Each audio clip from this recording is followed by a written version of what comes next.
नमस्कार विद्यार्थियों।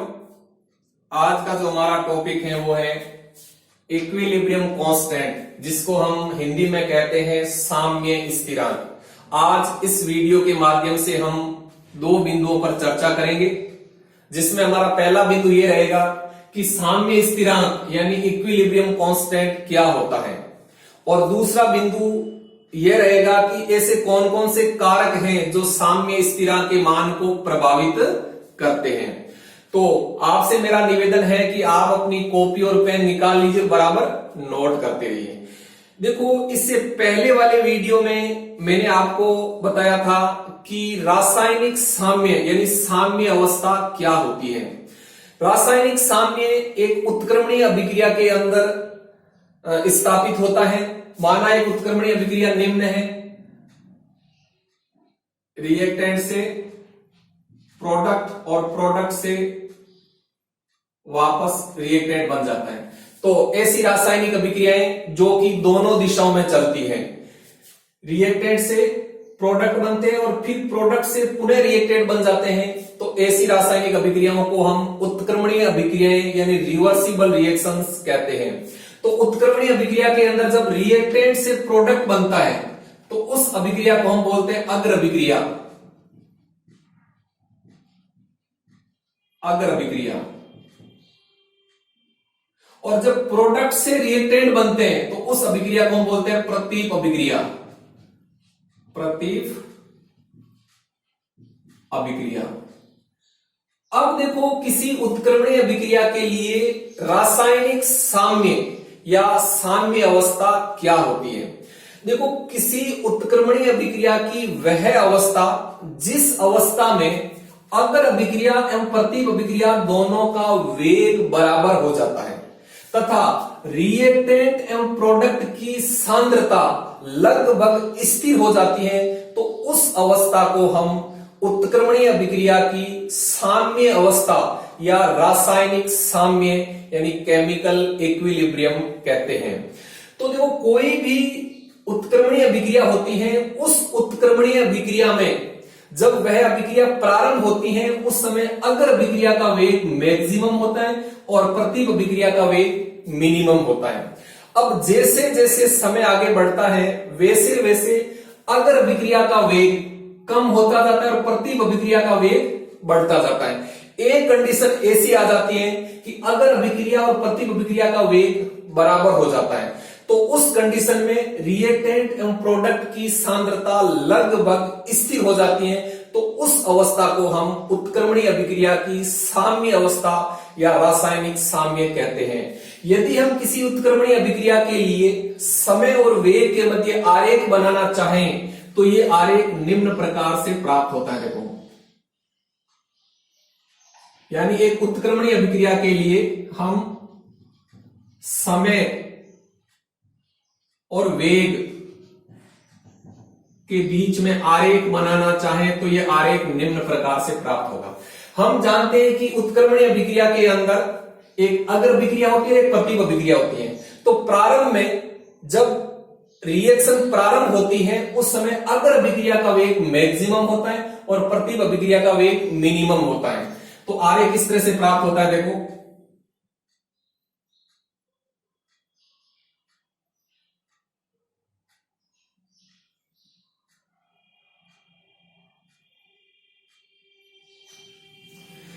तो यहां देखिए, ये जो वेग है ये होता है अग्र अभिक्रिया का वेग। अग्र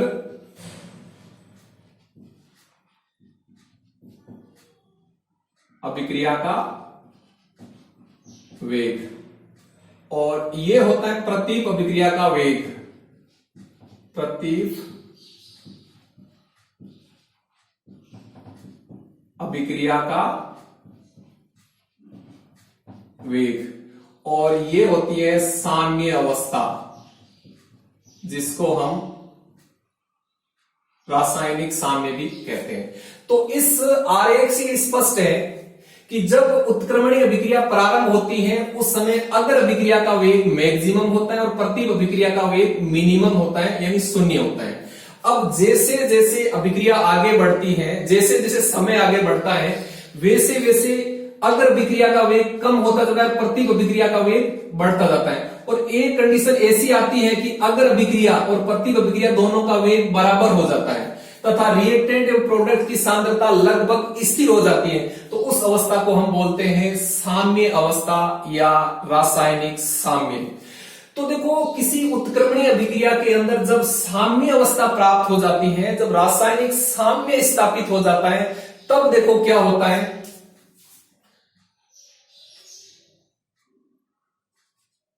साम्य अवस्था,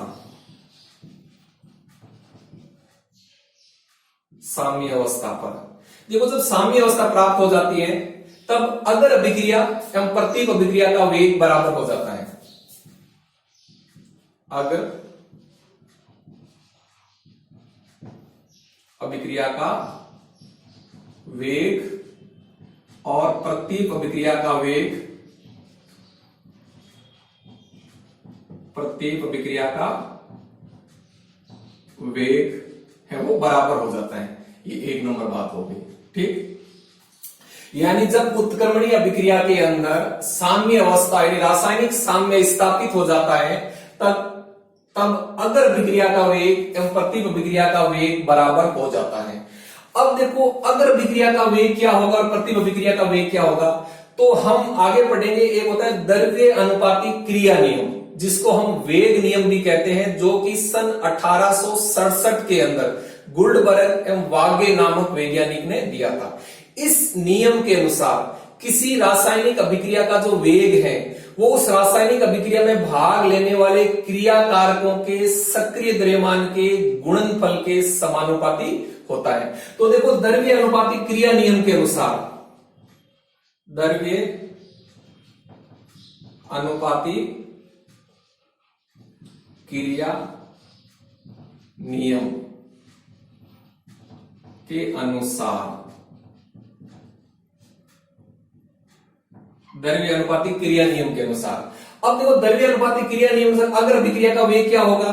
मान लीजिए अग्र अभिक्रिया का वेग है आर एफ, तो आर एफ बराबर क्या होगा, के एफ और रिएक्टेंट का सक्रिय द्रव्यमान। ये अग्र अभिक्रिया का वेग हो जाएगा। जहां देखो के एफ क्या है, के एफ है अग्र अभिक्रिया का वेग नियतांक, तो ये समीकरण नंबर 2 मान लेते हैं। अब देखो, प्रतीक अभिक्रिया का वेग क्या होगा, प्रतीक अभिक्रिया का वेग मान लीजिए आर बी है, तो आर बी बराबर हो जाएगा के बी। अब देखो, इस प्रतीक अभिक्रिया के लिए जो प्रोडक्ट है वो रिएक्टेंट का काम करेगा, तो जो प्रतीक अभिक्रिया का वेग है वो इस P के सक्रिय द्रव्यमान के गुणनफल पर निर्भर करता है। तो P का सक्रिय द्रव्यमान, ये हो गया प्रतीक अभिक्रिया का वेग, ठीक। जहां देखो Kb है वो प्रतीक अभिक्रिया का वेग नियतांक है और Kf है वो अग्र अभिक्रिया का वेग नियतांक है। अब हम क्या करते हैं कि समीकरण 2 और 3 से मान समीकरण 1 में रखो, तो समीकरण 2 व 3 से मान समीकरण 1 में रखने पर, तो देखो, जब मान 1 में रखेंगे तब क्या आता है, तब यह आ जाता है आर एफ बराबर आर बी, यानी अग्र अभिक्रिया का वेग और प्रतीक अभिक्रिया का वेग बराबर है। तो अग्र अभिक्रिया का वेग क्या होता है, अग्र अभिक्रिया का वेग होता है के एफ आर का सक्रिय द्रव्यमान बराबर प्रतीक अभिक्रिया का वेग क्या होता है, के बी पी का सक्रिय द्रव्यमान। तो ये हो गया। अब देखो, इसको हम सरल कर देते हैं। यदि हम इसको सरल करते हैं तब क्या आता है, देखो इसको सरल करने पर क्या आ जाता है, यही लिख देता हूं। देखो, इसको सरल करने पर क्या आ जाता है, के एफ बटा के बी बराबर पी का सक्रिय द्रव्यमान बटा आर का सक्रिय द्रव्यमान, ठीक। अब देखो, के एफ बटा के बी, इसके बराबर हम मान लेते हैं के बराबर क्या हो जाएगा, P का सक्रिय द्रव्यमान बटा R का सक्रिय द्रव्यमान। यहां K क्या है, यहां K है साम्य स्थिरांक। K क्या है, K बराबर है साम्य स्थिरांक यानी इक्विलिब्रियम कांस्टेंट। तो अब देखो इस समीकरण के अनुसार साम्य स्थिरांक की यदि हम परिभाषा देना चाहें तो साम्य स्थिरांक की परिभाषा क्या होगी, ध्यान से समझना। किसी उत्क्रमणीय अभिक्रिया की साम्य अवस्था पर, किसी उत्क्रमणीय अभिक्रिया की साम्य अवस्था पर उत्पाद का सक्रिय द्रव्यमान एवं क्रियाकारक के सक्रिय द्रव्यमान का अनुपात साम्य स्थिरांक के बराबर होता है। तो ये साम्य स्थिरांक की परिभाषा होगी। यानी किसी उत्क्रमणीय अभिक्रिया में जब साम्य अवस्था प्राप्त हो जाती है, जब रासायनिक साम्य स्थापित हो जाता है, तो उस समय उत्पादों का सक्रिय द्रव्यमान एवं क्रियाकारकों के सक्रिय द्रव्यमान का अनुपात साम्य स्थिरांक कहलाता है। तो यह हो गया साम्य स्थिरांक की परिभाषा। ध्यान रखना, उत्पादों का सक्रिय द्रव्यमान बटा क्रियाकारकों का सक्रिय द्रव्यमान कब, जब रिवर्सिबल रिएक्शन के अंदर साम्य अवस्था यानी रासायनिक साम्य स्थापित हो गया तब। तो यह हो गया साम्य स्थिरांक की परिभाषा। अब देखो साम्य स्थिरांक के मान को प्रभावित करने वाले कारक कौन कौन से हैं, इसके बारे में हम जानते हैं।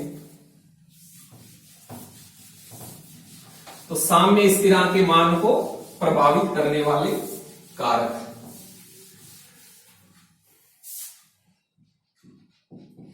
साम्य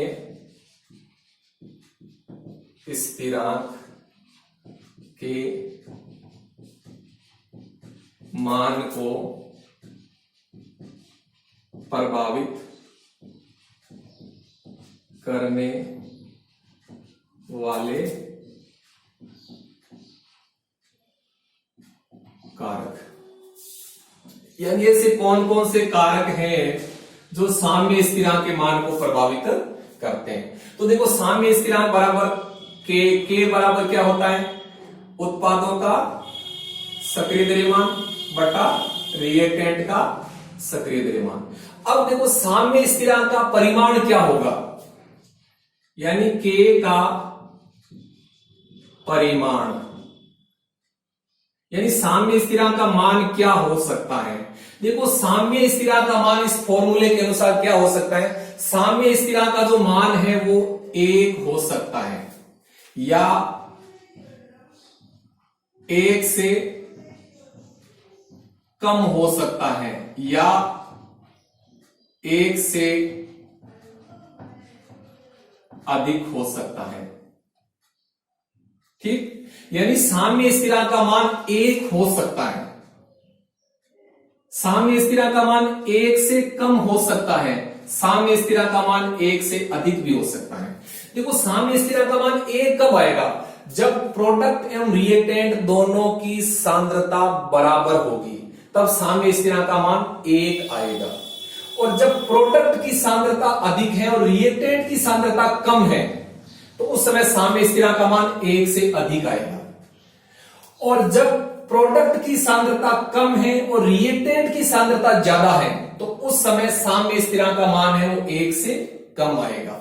यानी साम्य स्थिरांक का जो परिमाण है वो 1 हो सकता है, 1 से कम हो सकता है और 1 से अधिक भी हो सकता है। खैर जो भी है, अब देखो ऐसे कौन कौन से कारक हैं जो साम्य स्थिरांक के मान को प्रभावित करते हैं। तो ऐसे कई कारक हैं जो साम्य स्थिरांक के मान को प्रभावित करते हैं। तो सबसे पहला कारक हम लेते हैं ताप यानी टेम्परेचर। अब देखो ताप से साम्य स्थिरांक का मान प्रभावित होता है। कैसे होता है देखो, क्योंकि हम जानते हैं किसी भी उत्क्रमणीय अभिक्रिया में अग्र अभिक्रिया एवं प्रतीप अभिक्रिया होती है।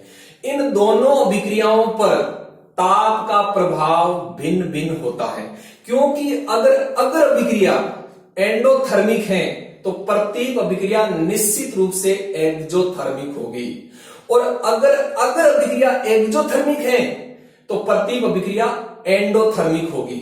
क्योंकि किसी भी उत्क्रमणीय अभिक्रिया में अगर अभिक्रिया अगर ऊष्माक्षेपी है तो उस उत्क्रमणीय अभिक्रिया की प्रतीप अभिक्रिया ऊष्मा शोषी होगी, और अगर अभिक्रिया ऊष्मा शोषी है तो प्रतीप अभिक्रिया ऊष्माक्षेपी होगी। तो मेरे कहने का अर्थ यह हो गया कि किसी भी उत्क्रमणीय अभिक्रिया की अग्र अभिक्रिया एवं प्रतीप अभिक्रिया दोनों के वेग पर ताप का प्रभाव भिन्न भिन्न होता है। तो अतः किसी उत्क्रमणीय अभिक्रिया के लिए जो साम्य स्थिरांक का मान होता है, ये साम्य स्थिरांक का मान है, ये ताप से प्रभावित होता है। तो पहला कारक हो गया टेम्परेचर, यानी टेम्परेचर से साम्य स्थिरांक का मान प्रभावित होता है। दूसरा कारक हम लेते हैं रासायनिक अभिक्रिया को लिखने का तरीका। रासायनिक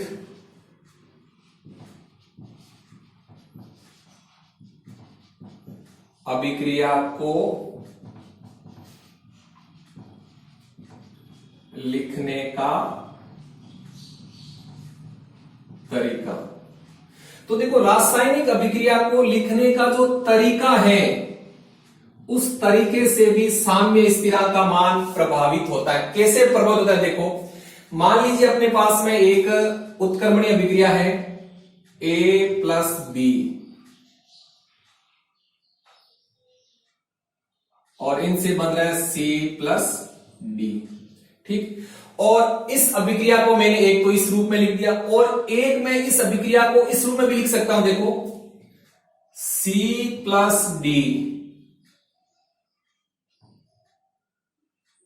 और बन जाता है A प्लस बी। तो देखो, यहां मैंने क्या किया है, एक उत्क्रमणीय अभिक्रिया को दो भिन्न भिन्न प्रकार से लिख दिया। तो अब यदि हम इस उत्क्रमणीय अभिक्रिया को इस रूप में लिखें तो साम्य स्थिरांक क्या आएगा, और इस रूप में लिखें तो साम्य स्थिरांक क्या आएगा। देखो, तो इस कंडीशन के लिए यदि हम साम्य स्थिरांक का मान लिखना चाहें तब क्या आएगा? देखो, तब आ जाएगा K1 बराबर, साम्य स्थिरांक बराबर क्या होता है? उत्पादों का सक्रिय द्रव्यमान बटा क्रिया कारकों का सक्रिय द्रव्यमान। तो यहां हम लिखेंगे C का सक्रिय द्रव्यमान, D का सक्रिय द्रव्यमान बटा क्या हो जाएगा? A का सक्रिय द्रव्यमान और B का सक्रिय द्रव्यमान। ये हो गया एक नंबर। और इस अभिक्रिया के लिए यदि हम साम्य स्थिरांक लिखना चाहें तो मान लीजिए इस अभिक्रिया के लिए साम्य स्थिरांक K2 है, तो K2 बराबर क्या हो जाएगा? अब उत्पादों का सक्रिय द्रव्यमान बटा क्रिया कारकों का सक्रिय द्रव्यमान, तो उत्पादक क्या हो जाएगा? A का सक्रिय द्रव्यमान, B का सक्रिय द्रव्यमान बटा क्या हो जाएगा? C का सक्रिय द्रव्यमान और D का सक्रिय द्रव्यमान। समीकरण नंबर 2। अब देखो, समीकरण 1 और 2 से स्पष्ट है कि इन दोनों में क्या संबंध है। देखो, इन दोनों में संबंध ये हो गया कि K1 बराबर 1 बटा K2, यानी K1 गुणा K2 बराबर 1 होगा, ठीक। तो देखो, इससे ये बात क्लियर हो रही है कि किसी रासायनिक अभिक्रिया को लिखने का जो तरीका है, उस तरीके से साम्य स्थिरांक का मान है वो प्रभावित होता है। जैसे देखो, मैंने आपको एग्जांपल लेके बताया, मैंने एक उत्क्रमणीय अभिक्रिया ली, इसको दो भिन्न भिन्न तरीकों से लिखा है। तो इन दोनों भिन्न भिन्न तरीकों से लिखने पर इन दोनों के लिए साम्य स्थिरांक का मान भिन्न भिन्न होता है, ठीक। इस अभिक्रिया के साम्य स्थिरांक का मान ये है और इस अभिक्रिया के लिए साम्य स्थिरांक का मान ये है। अभिक्रिया एक ही है, लेकिन मैंने उस रासायनिक अभिक्रिया को दो भिन्न भिन्न तरीकों से लिख दिया। तो किसी रासायनिक अभिक्रिया को लिखने का जो तरीका होता है, उस तरीके से साम्य स्थिरांक का मान है वो प्रभावित होता है। तो ये दूसरा फैक्टर हो गया, रासायनिक अभिक्रिया को लिखने का तरीका। अब देखो, तीसरा कारक कौन सा है जो साम्य स्थिरांक के मान को प्रभावित करते हैं। तीसरा कारक लेते हैं हम स्टोइकियोमीतीय समीकरण को लिखने का तरीका। स्टोइकियोमीतीय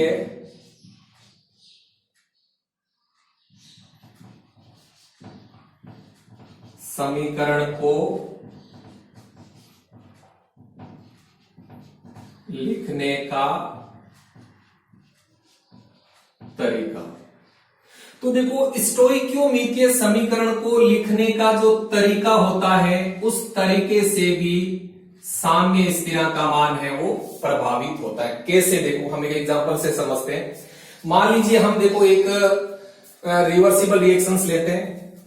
मान लीजिए N2 की क्रिया O2 के साथ होती है एक बंद पात्र के अंदर, तो 2NO बन जाता है। ठीक, और एक हम देखो इस समीकरण को, इस स्टोइकियोमेट्री के समीकरण को दूसरे प्रकार से लिखते हैं, तो हम इसको ऐसे भी लिख सकते हैं, देखो N2 half plus O2 half और NO। तो यहां मैंने क्या किया है, एक उत्क्रमणीय अभिक्रिया की जो स्टोइकियोमेट्री समीकरण है उसको दो भिन्न भिन्न प्रकार से लिख दिया।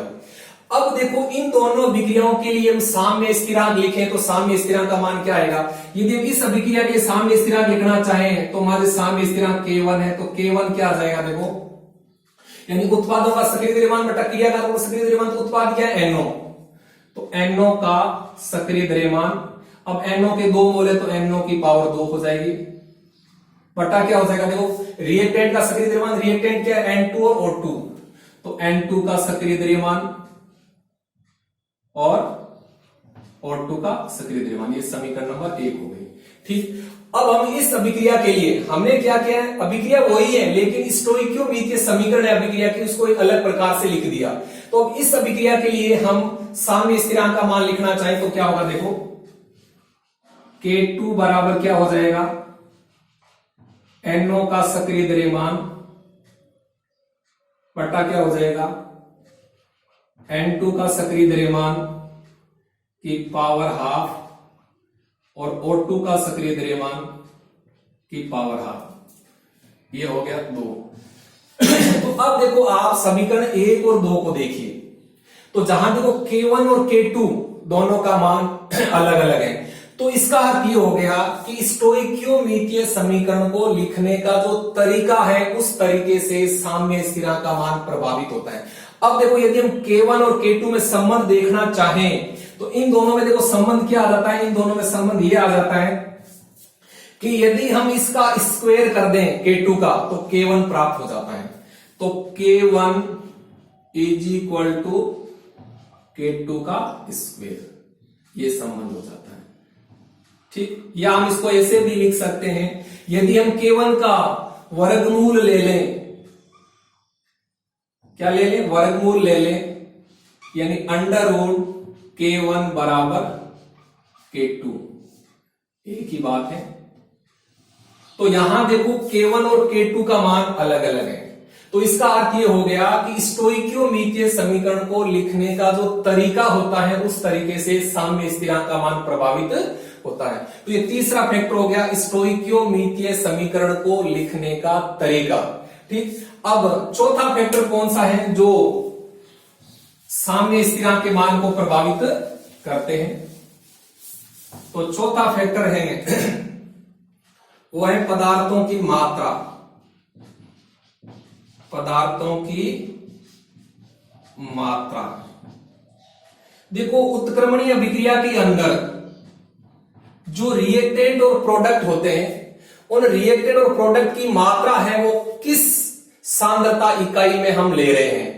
यदि रिएक्टेंट और प्रोडक्ट की जो मात्रा है यदि हम सक्रिय द्रव्यमान के रूप में लें, किस रूप में लें, सक्रिय द्रव्यमान के रूप में लें, तो उस कंडीशन में हम साम्य स्थिरांक को सांद्रता साम्य स्थिरांक के रूप में प्रदर्शित करते हैं, सांद्रता साम्य स्थिरांक के रूप में प्रदर्शित, इसको हम संकेत देते हैं Kc। ठीक, यानी जब पदार्थों की मात्रा सक्रिय द्रव्यमान के रूप में होती है या सक्रिय द्रव्यमान के रूप में लेते हैं तब साम्य स्थिरांक को हम सांद्रता साम्य स्थिरांक के रूप में प्रदर्शित करते हैं जिसका संकेत है Kc। और यदि हम पदार्थों की मात्रा दाब के रूप में लें, किस रूप में लें, प्रेशर के रूप में लें, दाब के रूप में लें, तो उस समय हम साम्य स्थिरांक को दाब साम्य स्थिरांक, दाब साम्य स्थिरांक के रूप में प्रदर्शित करते हैं जिसको हम सिंबल देते हैं Kp। ठीक, तो यहां देखो साम्य स्थिरांक के दो प्रकार है, एक है सांद्रता साम्य स्थिरांक यानी Kc, एक है दाब साम्य स्थिरांक Kp। तो यहां ये क्यों आया भिन्न भिन्न, क्योंकि यहां पदार्थों की जो मात्रा है वो भिन्न भिन्न यूनिट के अंदर है, यानी यहां जो पदार्थों की जो मात्रा है, एक बार तो हमने सक्रिय द्रव्यमान के रूप में लिए, तो पदार्थों की मात्रा सक्रिय द्रव्यमान के रूप में कब ली जाती है? जब पदार्थ लिक्विड स्टेट में होते हैं, उस समय पदार्थों की मात्रा है वो सामान्यतः सक्रिय द्रव्यमान के रूप में ली जाती है। और उस समय जो साम्य स्थिरांक निकाला जाता है उसको हम बोलते हैं सांद्रता साम्य स्थिरांक, जिसको केसी नामक संकेत के द्वारा प्रदर्शित किया जाता है। और जब पदार्थों की मात्रा दाब के रूप में कब लेते हैं? जब पदार्थ गैसीय अवस्था में होते हैं, तब पदार्थों की जो मात्रा है वो सामान्यतः दाब के रूप में ली जाती है। और जब पदार्थों की मात्रा दाब के रूप में लेते हैं तो उस समय साम्य स्थिरांक को दाब साम्य स्थिरांक के रूप में प्रदर्शित किया जाता है, जिसको केपी नामक संकेत के द्वारा प्रदर्शित किया जाता है। तो एक हो गया सांद्रता साम्य स्थिरांक और एक हो गया दाब साम्य स्थिरांक। अब केपी और केसी में क्या संबंध होता है, ये हम नेक्स्ट वीडियो में पढ़ेंगे, यानी केपी और केसी में क्या संबंध होता है।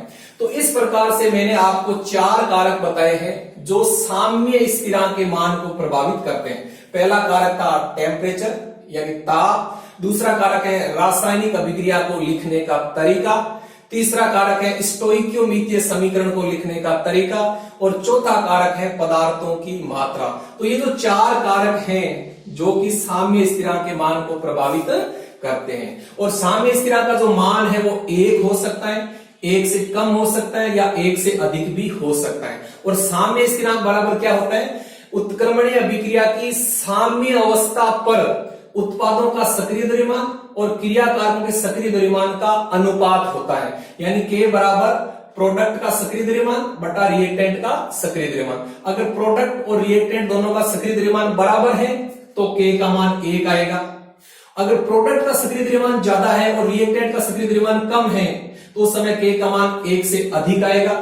और यदि प्रोडक्ट का सक्रिय द्रव्यमान कम है और रिएक्टेंट का सक्रिय द्रव्यमान ज्यादा है तो उस समय K का मान 1 से कम आएगा। तो कहने का K का जो परिमाण है वो 1 हो सकता है, 1 से कम हो सकता है या 1 से अधिक भी हो सकता है। और जो K है उसको सामान्य 2 रूपों में प्रदर्शित करते हैं, एक तो सांद्रता साम्य स्थिरांक और एक दाब साम्य स्थिरांक। ठीक, अब हम देखते हैं कि ऐसे कौन कौन से कारक हैं जिनसे साम्य स्थिरांक का मान प्रभावित नहीं होता है।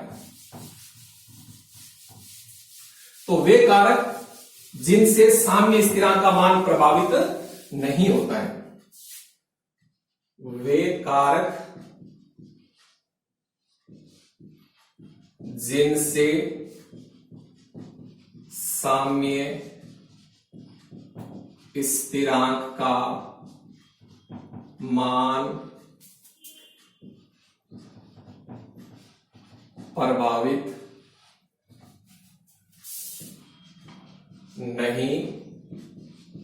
नहीं होता है। यानी वे कौन कौन से कारक हैं जिनसे साम्य स्थिरांक का मान प्रभावित नहीं होता है।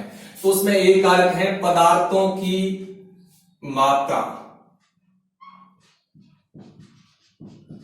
पदार्थों की मात्रा, यानी हमने पदार्थों की मात्रा कितनी ली है, इससे साम्य स्थिरांक का मान प्रभावित नहीं होता। हाँ, पदार्थों की मात्रा यानी पदार्थों की मात्रा किस रूप में ली है, सक्रिय द्रव्यमान के रूप में ली है या दाब के रूप में ली, तो उससे तो साम्य स्थिरांक का मान प्रभावित होता है। लेकिन पदार्थों की मात्रा कितनी ली है, इससे साम्य स्थिरांक का मान प्रभावित नहीं होता है।